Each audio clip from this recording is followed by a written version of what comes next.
सभी को जय मसीह की। एक बार फिर से मैं परमेश्वर का धन्यवाद करता हूँ आज के दिन के लिए।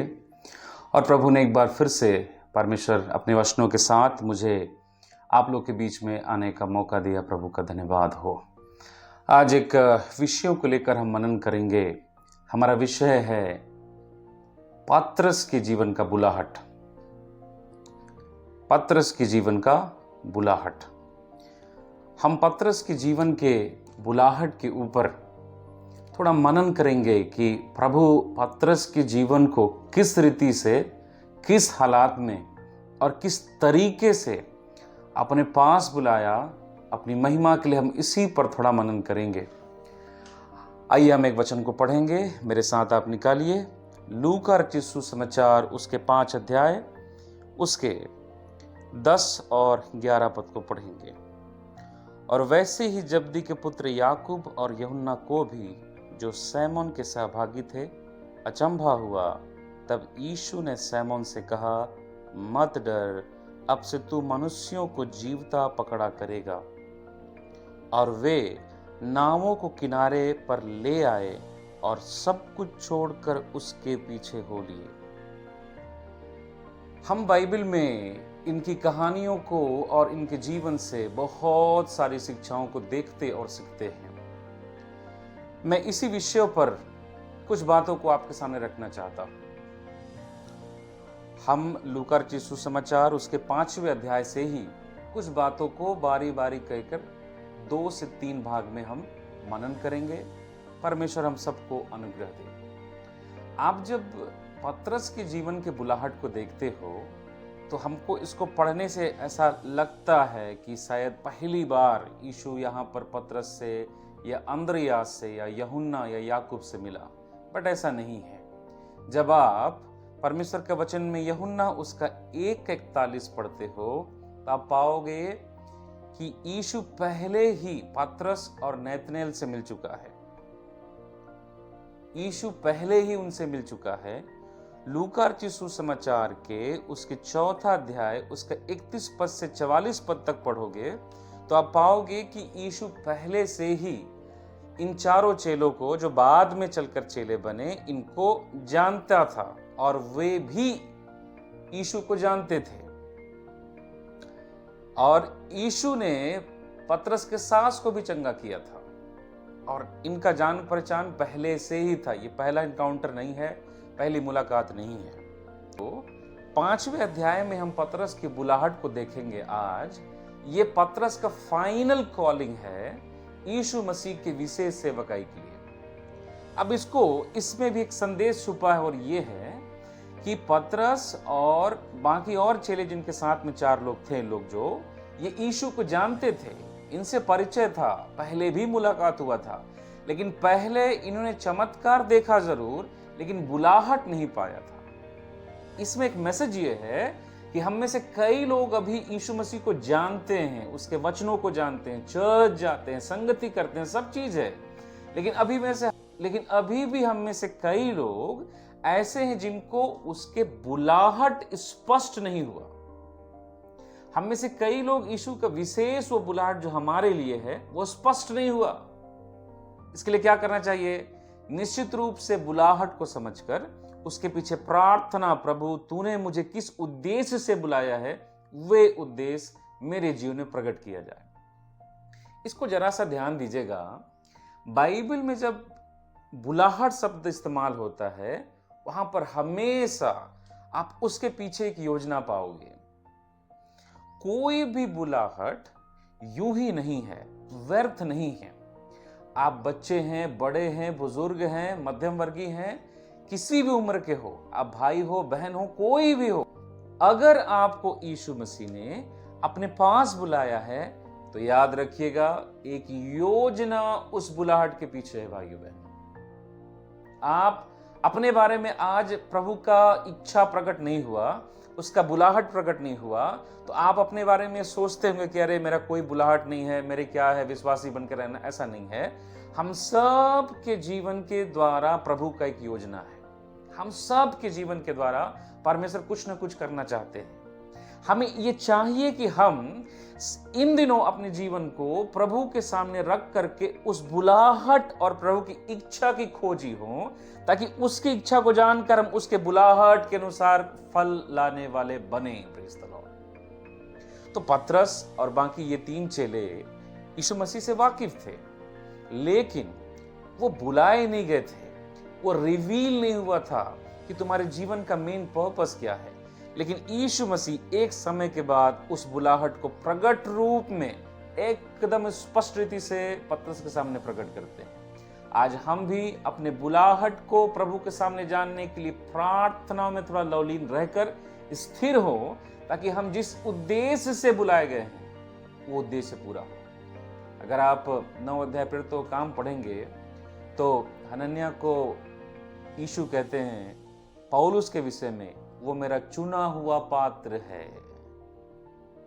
हर एक व्यक्ति जो बुलाया गया है उसके बुलाहट के पीछे उद्देश्य है। आप व्यर्थ में नहीं बुलाए गए, तो इसको समझना जरूरी है। अब जरा पतरस के बुलाहट के विषय में हम थोड़ा मनन करते हैं।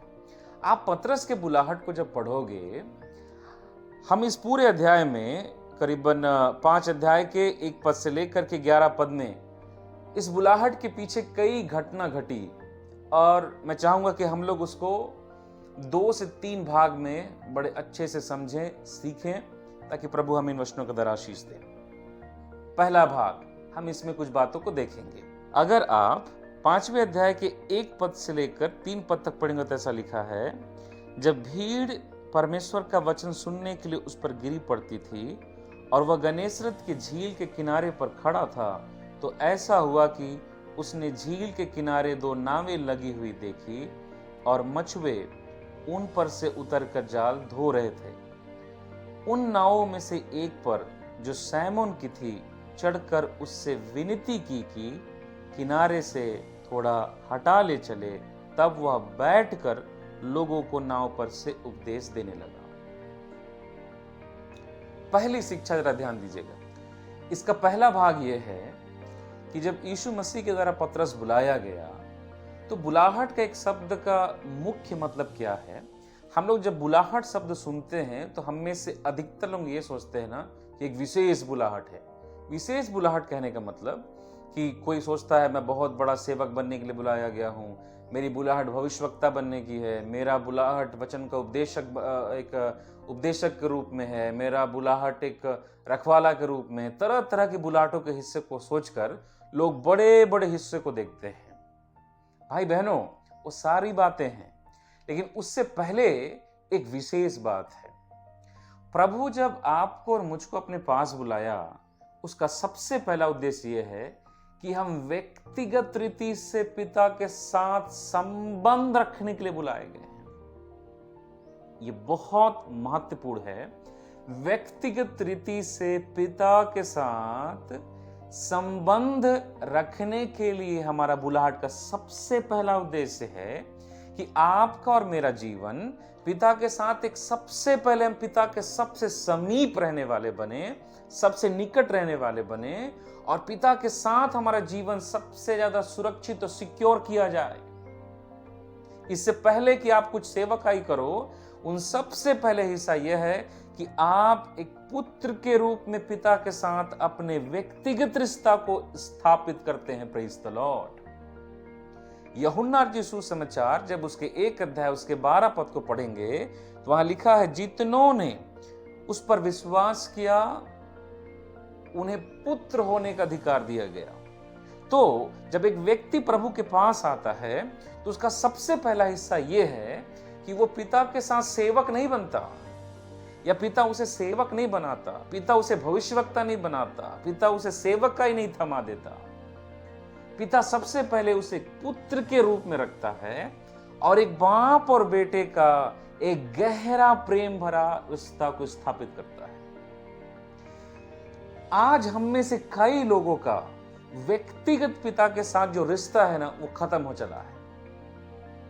2 तरीके का संबंध है पिता के साथ, एक तो सामूहिक और एक है व्यक्तिगत।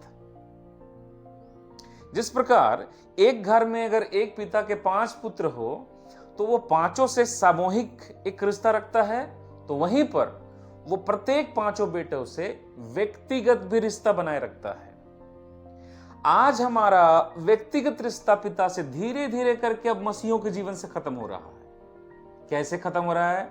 लोगों का व्यक्तिगत प्रार्थना खत्म हो रहा है, लोगों का व्यक्तिगत रीति से वचनों को पढ़ने का जीवन खत्म हो रहा है, वचनों का मनन करने का जीवन खत्म हो रहा है।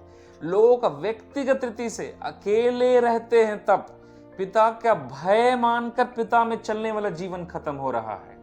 व्यक्तिगत तौर से पिता को ढूंढना, पवित्रताई का जीवन, पिता में विश्वास में बढ़ना, पिता के वचनों को मनन करना, हर दिन प्रार्थना करते पिता के साथ और अपने रिश्ते को गहरा और मजबूत करने का जीवन धीरे धीरे खत्म हो रहा है। आज हमारा सामूहिक संबंध ही बचा के रखा है, जो सामूहिक रीति से हम कलीसियाओं पर रखते हैं। कैसा? चर्च में जाने से ही प्रार्थना होता है, चर्च में जाने से ही आप वचन पढ़ते हैं। चर्च अगर कई लोग नहीं जाते तो बाइबल को घरों में कई लोग छूते तक नहीं है। हम मसीहों के साथ ही पवित्रताई दिखाते हैं, चर्च जाएंगे तो बड़े आराधना करने वाले बन जाते हैं, लेकिन आपका व्यक्तिगत जीवन कैसा है? परमेश्वर चाहता है आपका व्यक्तिगत जीवन इन दिनों प्रभु यीशु मसीह में गहरा और मजबूत होने पाए। अपने व्यक्तिगत रिश्ते को, उस बुलाहट का मूल और पहला हिस्सा यही है कि उसके व्यक्तिगत रिश्ता पिता के साथ एक स्थापित करिए, एक गहरा बाप और बेटे का गहरा रिश्ता। हालेलुया। मेरे भाई बहनों, आप संसार के साथ अच्छा बनकर उनको दिखा सकते हो, कलीसिया को दिखा सकते हो कि आप एक अच्छे आत्मिक व्यक्ति हो, लेकिन क्या पिता आपको मानता है कि आप एक अच्छे आत्मिक व्यक्ति हो?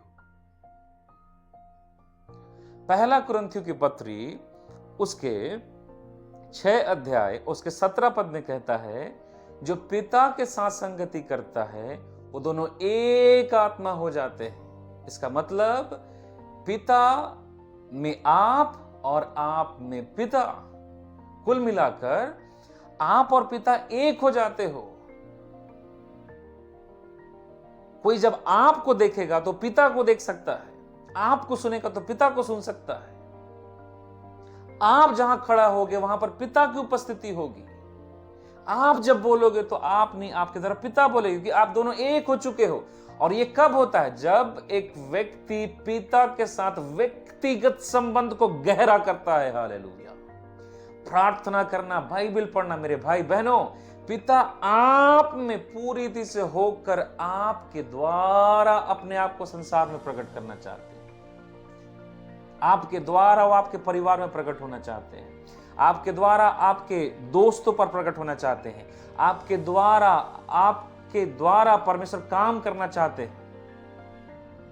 और ये तभी हो सकता है जब हम पिता के साथ व्यक्तिगत रीति से अपने रिश्ते को सही करें। आज हमारा पर्सनल स्पिरिचुअल लाइफ धीरे धीरे करके खत्म हो रहा है। व्यक्तिगत आत्मिक जीवन पर विशेष ध्यान दें इन दिनों।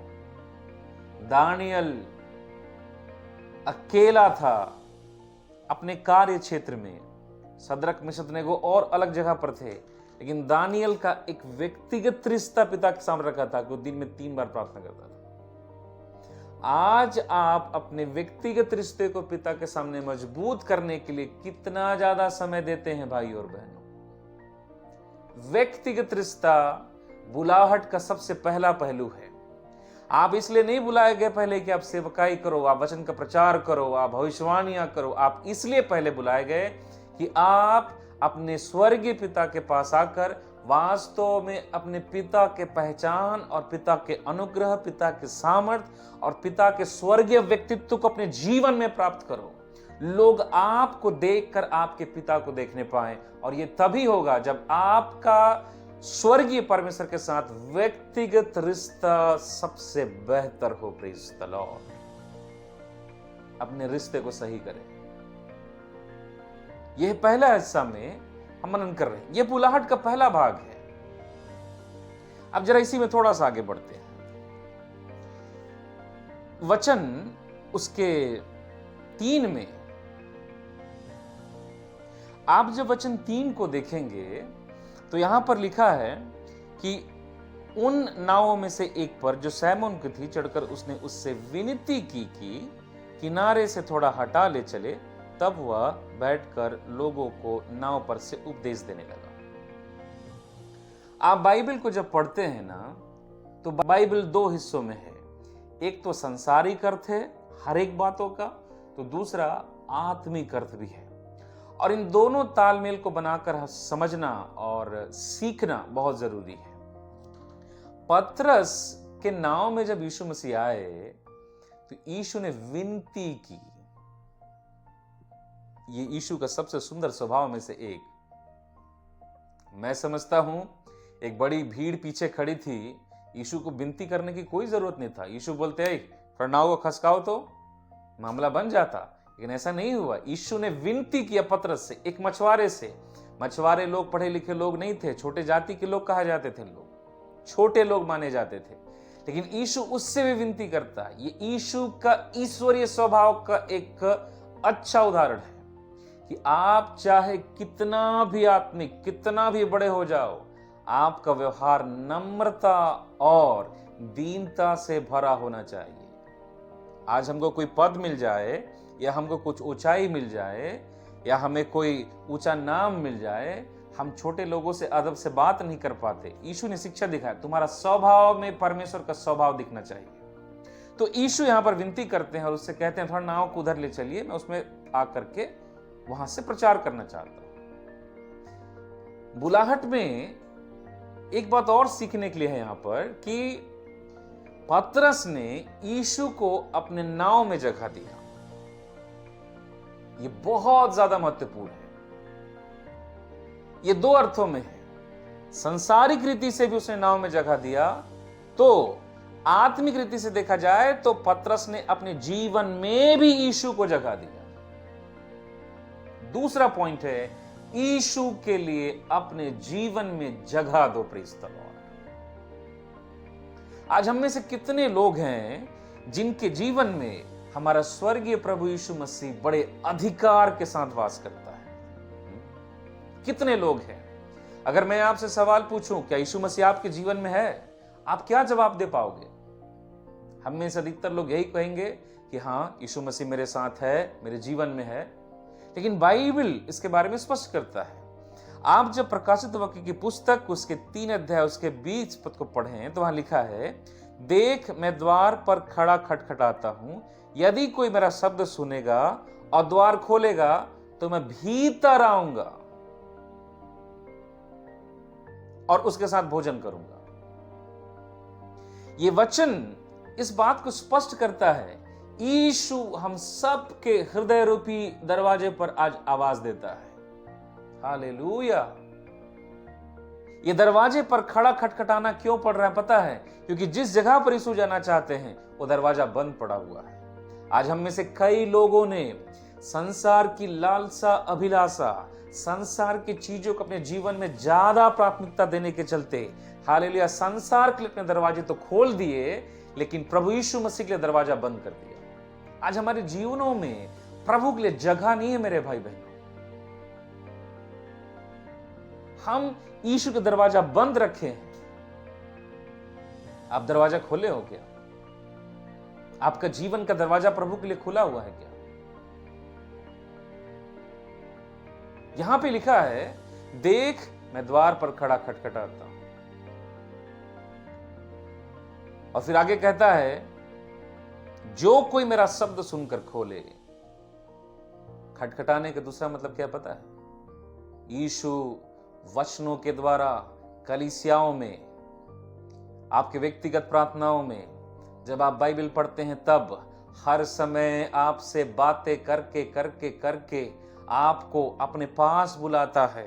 पवित्र आत्मा के द्वारा आपसे बातें करता है, आपके समर्पण के लिए, हालेलुया मन फिराव के लिए, पाप को छोड़ने के लिए, लालसा विलासा से बाहर आने के लिए, मेरे भाई बहनों, इस चीज को समझिए। आज अगर आपके और मेरे जीवन में संसार की बातों के लिए हम जगह को ज्यादा खोल के रखे हैं, संसार की बातों को हम यीशु और उसके वचनों से ज्यादा प्राथमिकता देते हैं, आप और मैंने शायद यीशु का दरवाजा बंद रखा है। आज समय है कि आप संपूर्ण रीति से मन फिराकर यीशु मसीह के पास आए। हालेलुया।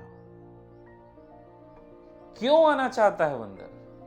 लिखा है मैं उसके साथ भोजन करूंगा। ये भोजन करना बाइबल में पिता के साथ गहरे डीप रिलेशनशिप को दिखाता है, एक गहरी संगति के अनुभव को। प्रभु आपके साथ समय बिताना चाहते हैं। हालेलुया।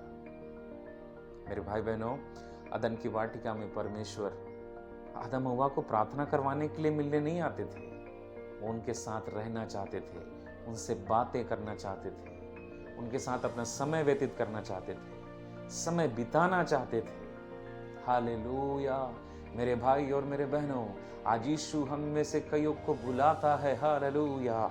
अगर इन दिनों उसकी आवाज़ों को सुनकर मन फिराकर संसार में जहां आप समय दे रहे हैं टीवी को, जहां आप समय दे रहे हैं अपना ज़्यादा से ज़्यादा मोबाइल को, आप समय दे रहे हैं इंस्टाग्राम, फेसबुक, व्हाट्सएप, ट्विटर, इन सब बातों से निकलकर परमेश्वर चाहता है वापस आए। आपका समय कहाँ जा रहा है? आप समय दे रहे हैं अपने दोस्तों को, अपने परिवारों को, सारा समय संसार को आप दे रहे हो। आप कितना समय दे रहे हो यीशु मसीह को इन दिनों परमेश्वर के सामने रख कर पर? हालेलुया। दरवाजा खोलना, तभी यीशु अंदर आएंगे। वचन को जरा आगे चलते हैं। जीवन में जगह देना यीशु को बहुत जरूरी है। पौलुस ने अपने बारे में एक स्टेटमेंट दिया। पौलुस के बारे में जब आप पढ़ेंगे रोमियो की पत्री उसका 7 अध्याय और उसके 19 और 20 पद को आप पढ़ोगे तो आप एक चीज देखोगे। पौलुस कहता है, क्योंकि जिस अच्छे काम की मैं इच्छा करता हूं वह तो नहीं करता, परंतु जिस बुराई की इच्छा नहीं करता वही करता हूं। अतः यदि मैं वही करता हूं जिसकी इच्छा नहीं करता, तो उसका करने वाला मैं न रहा, परंतु पाप जो मुझ में बसा हुआ है। हालेलुया। पौलुस जब रोम की कलीसिया को जब इस पत्री को लिख रहा था, वो एक सेवक होने के बावजूद भी वो अपने जीवन के अनुभव को साझा करता है कि सुनो, अगर प्रभु से ज्यादा, प्रभु की बातों से ज्यादा, उसके वचन से ज्यादा, कुलूसियों की पत्री उसका 3:16 में लिखा है, परमेश्वर के वचन को अपने हृदय में अधिकाई से बसने दो। अगर इन सब बातों से ज्यादा कुछ और बसता है जो पाप है, तो पौलुस कहता है कि मैं जो अच्छाई करना चाहता हूं वो नहीं करता, लेकिन जो बुराई नहीं करना चाहता वही करता हूं। और उसका कारण एक है, मेरे अंदर में छिपा हुआ पाप। पौलुस सेवक होने के बाद भी इस भेद को खोला, अपने गुप्त बात को बताया। मेरे भाई बहनों, अगर आपके जीवन में यीशु परिपूर्ण रूप से वास नहीं करते और अगर आपके जीवन में पाप का एक अंश भी है, पाप का एक अंश अभी भी है, वो आपके जीवन को कंट्रोल कर सकता है। वो आपके जीवन को अपना जैसा चाहे वैसा गुलाम बनाकर काम कर सकता है शैतान। कई लोग सिगरेट नहीं छोड़ पा रहे, कई लोग तंबाकू खाते हैं, कई लोग पोर्नोग्राफी में हैं, कई लोग और अन्य प्रकार के लालसा और अभिलाषाओं में हैं, कई लोग झूठ नहीं छोड़ पा रहे।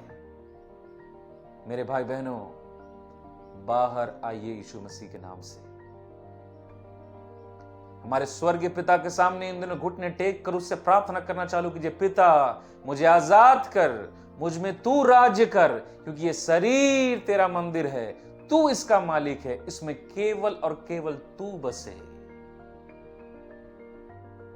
शैतान का कोई बात मेरे जीवन में ना पाया जाए, उसकी ओर निहार कर इन दिनों टूट कर आंसुओं के साथ प्रार्थना करिए। पौलुस इस बात से छुटकारे के लिए वचन कहता है, गलातियों की पत्री उसके 5:16 में, कहता है कि तुम आत्मा के अनुसार चलोगे तो शरीर की लालसाओं को किसी रीति से पूरी न करोगे। पवित्र आत्मा तैयार है आपको उस जगह से बाहर निकालने के लिए भाई बहनों। केवल एक बात की जरूरत है, वापस फिरो, यीशु के सामने पश्चाताप करो, समर्पित हो और अपने जीवन को इस जीवन के मालिक के हाथ में सौंपो। वो इसमें वास करना चाहता है। Praise the Lord. अपने जीवन में उसे जगह दीजिए। हालेलुया। अपने जीवन में उसे संपूर्ण रीति से जगह दीजिए भाई बहन। यीशु मसीह ने खुद अपने बारे में कहा, यूहन्ना सुसमाचार उसका 14 अध्याय और उसके 30 पद में यीशु ने कहा, मैं अब तुम्हारे साथ और बहुत बातें न करूंगा, क्योंकि इस संसार का सरदार आता है, मुझ पर उसका कोई अधिकार नहीं। यीशु सिखा रहे थे, सुनो, संसार का सरदार यानी शैतान मेरे पास आ रहा है, लेकिन वो मेरे जीवन को छू नहीं सकता। यीशु अपने क्रूसीकरण के बारे में, जो होने वाला था उसके बारे में बातें कर रहे थे अपने चेलों से। मेरे भाई बहनों, यीशु एक चीज कहते हैं, उसका मुझ पर कोई अधिकार नहीं। इसका मतलब निष्पाप होने के चलते, निष्पाप का मतलब यीशु अगले पद में कहते हैं, यहां लिखा है 31 पढ़िएगा तो, परंतु वह इसलिए होता है कि संसार जाने कि मैं पिता से प्रेम रखता हूं, और जैसा पिता ने मुझे आज्ञा दी मैं वैसे ही करता हूं। यीशु का जीवन निष्पाप और निष्कलंक और शैतान रहित क्यों था जानते हैं? कि शैतान का एक अधिकार उस पर काम नहीं कर सकता था, क्योंकि उनके जीवन में शैतान का एक भी हिस्सा नहीं था। इसका मतलब पाप नहीं था, कुछ भी नहीं। कारण क्या है? हर एक काम पिता के इच्छा के अनुसार करने के कारण। आज हम में से कई लोग प्रभु में आ जाने के बाद भी शिकायत करते हैं, मेरे जीवन में इतना शैतान क्यों काम कर रहा है, मेरे जीवन में शैतान इतना क्यों रुकावट ला रहा है, मेरे जीवन में इतना बंधन क्यों है। कारण एक ही है मेरे भाई बहनों, क्या आप परमेश्वर के वचन के अनुसार चलने की चौकसी करते हो?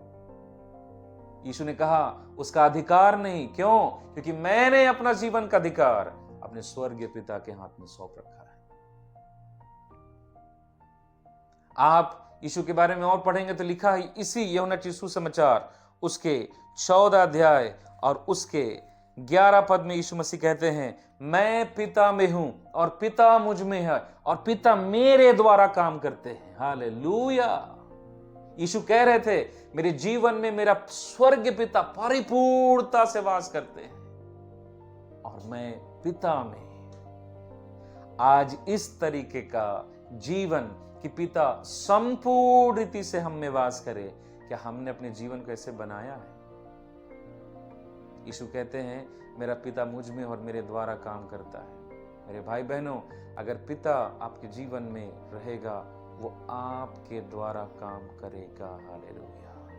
पतरस के जीवन में यीशु जब आए, पतरस के द्वारा काम किया। Praise the Lord. आज प्रभु आपको इस्तेमाल करना चाहता है, आपके प्रार्थनाओं के द्वारा, आपके वचन के प्रचार के द्वारा, आपके बातों के द्वारा। हालेलुया। आप कितना ज्यादा उसकी भरपूरी के लिए अपने आप को समर्पित करते हैं। यीशु कह रहे थे, मैं पिता से परिपूर्ण हूं। हालेलुया। आज आप में किसका वास है? आपके अंदर कौन जगह बनाकर परिपूर्णता से वास करता है? लालसा, अभिलाषा, पाप, घमंड, लालच, या फिर हमारा त्रिएक परमेश्वर? सवाल यह है, हम में से कितने इस बात को समझते हैं कि पिता हमें परिपूर्णता से वास करता है? सवाल यही है कि क्या आप में वास करता है? अगर आप यूहन्ना सुसमाचार उसके 14 अध्याय और उसके 23 पद को पढ़े तो वहां पर ऐसा लिखा हुआ है, यीशु ने उसको उत्तर दिया, यदि कोई मुझसे प्रेम रखेगा तो वह मेरे वचन को मानेगा और मेरा पिता उससे प्रेम रखेगा और हम उसके पास आएंगे और उसके साथ वास करेंगे। ये वचन दो बातों को बड़ा स्पष्ट करता है कि पिता वास्तव में किसके जीवन में वास कर रहे हैं, वास्तव में त्रिएक परमेश्वर की परिपूर्णता किस व्यक्ति में है। ये वचन कहता है कि जो मुझसे प्रेम रखेगा वो मेरी आज्ञाओं को मानेगा और मेरा पिता उससे प्रेम रखेगा। ये प्रेजेंट टेंस नहीं है, वर्तमान काल के बारे में नहीं है, ये भविष्य काल के बारे में है। दो तरीके का प्रेम है मेरे भाई बहनों।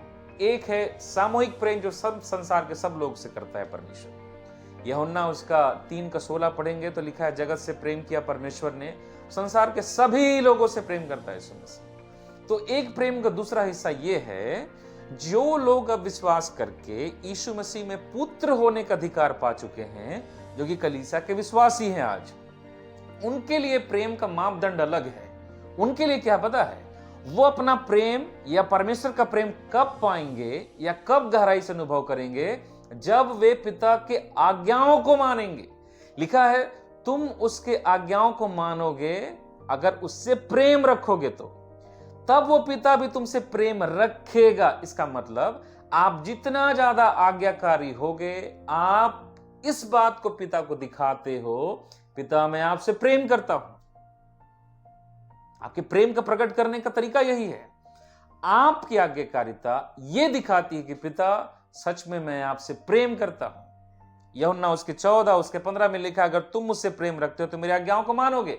और लिखा है कि वो मुझसे प्रेम रखेगा। और फिर यीशु कहते हैं कि मेरा पिता भी उससे प्रेम रखेगा। इसका मतलब क्या है, आज्ञाकारिता से भरा जीवन ही स्वर्गीय पिता के प्रेम के गहरे अनुभव को पा सकता है। हालेलुया।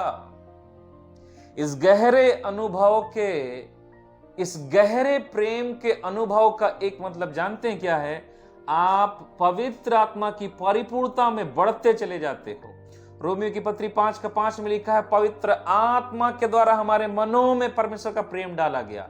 तो प्रेम में बढ़ने का मतलब है कि आप पवित्र आत्मा से और ज्यादा फुलफिलमेंट के अनुभव में चले जा रहे हैं।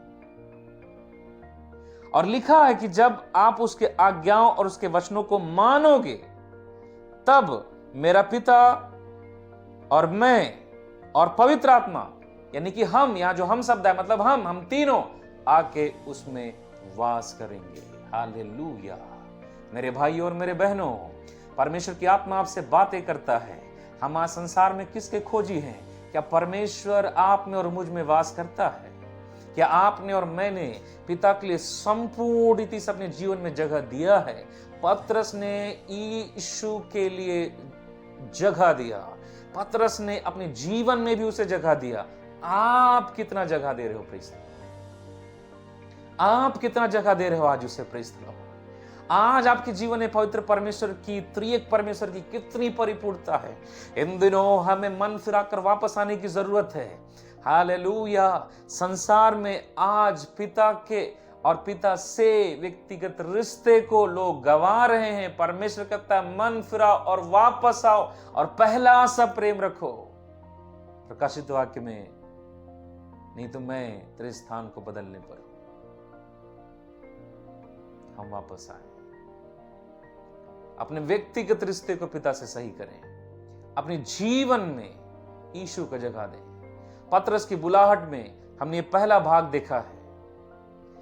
बुलाहट का सबसे पहला हिस्सा यही है, पिता के साथ व्यक्तिगत रिश्ता को मजबूत करते हुए पिता की उपस्थिति से परिपूर्ण हो जाना। बुलाहट का पहला चरण है मेरे भाई बहन। परमेश्वर आपको अपने पास बुलाता है। हालेलुया। वो आपको अपनी हजूरी से परिपूर्ण कर देना चाहता है। हालेलुया। वापस आइए। परमेश्वर इन वचनों के द्वारा आपके आशीष दे। अगर परमेश्वर ने आपको इस वचन के द्वारा आशीष दिया है, और भी अपने मित्र, अपने परिवार और भाई बहनों से साझा करिए, ताकि वो भी प्रभु के नजदीक इन दिनों आए और उनका जीवन भी परमेश्वर की हजूरी से परिपूर्ण किया जाए। सभी को जय मसीह।